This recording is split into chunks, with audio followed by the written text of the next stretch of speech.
কাজ করছেন আজকের দিনে। আমি দেখছি অনেক কাজ আপনারা করেন। এটা বোধ হয় থার্ড টাইম হচ্ছে ব্লাড ডোনেশন ক্যাম্প, গতবার জামালপুরে হয়েছিল।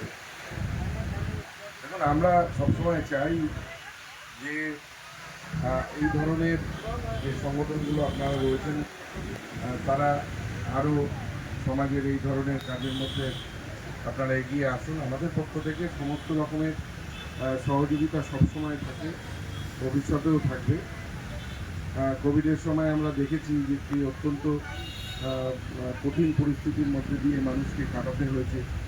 তখন রক্তের অত্যন্ত প্রয়োজনীয়তা ছিল এবং আপনারা জানলে খুশি হবেন যে সেই সময় মাননীয় মুখ্যমন্ত্রী তিনি আহ্বান করেছিলেন আমাদের প্রত্যেক দিন প্রত্যেক জেলায় আমাদের যারা পুলিশ কর্মী রয়েছেন তারা প্রত্যেক দিন ব্লাড ডোনেশন ক্যাম্প অর্গানাইজ করতেন। কাজ করতে করতে প্রায় আপনাদের নিশ্চয়ই মনে আছে যে কোভিডটা কী পরিস্থিতি ছিল। পুলিশ ছাড়া দেশের কোথাও এই সুরক্ষা বাহিনী ছাড়া কেউ সে সময় বাড়ি থেকে বেরোতে পারতেন না। কিন্তু অসুস্থ মানুষকে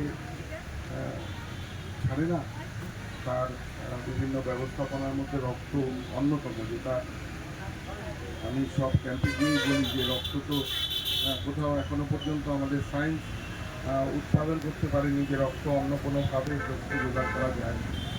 সেটা শরীর থেকেই, একজন মানুষের শরীর থেকেই রক্তটা তৈরি হয় এবং সেটা অন্য মানুষের শরীরে সেটাকে দেওয়া যায়।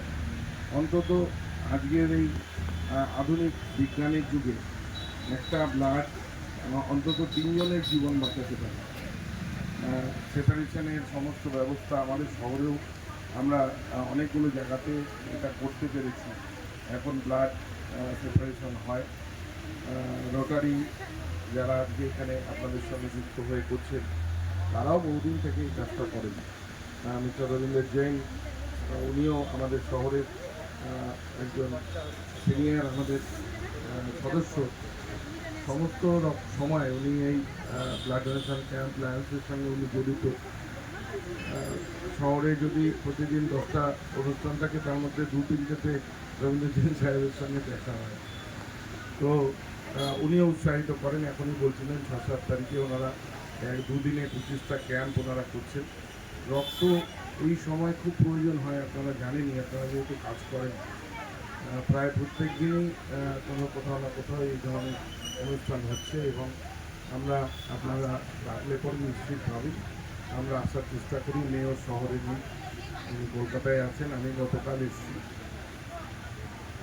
আজকে খুব ভালো লাগছে আপনারা মহিলারা আপনাদের নিজস্ব ইউনিফর্ম নিয়ে এত সুন্দরভাবে অর্গানাইজ করছেন।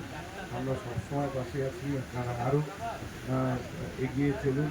যখন যেভাবে আমাদেরকে চাইবেন আমরা আপনাদের পাশে থাকবো। এইভাবে আপনাদের এই সংগঠনের উত্তরোত্তর শ্রীবৃদ্ধি হোক, আপনাদের মঙ্গল হোক। ঈশ্বর আপনাদের সকলকে ভালো রাখুন, সুস্থ রাখুন। সুস্থ থাকলেই এই কাজগুলো করতে পারবেন। সবাই ভালো থাকুন, সুস্থ থাকুন।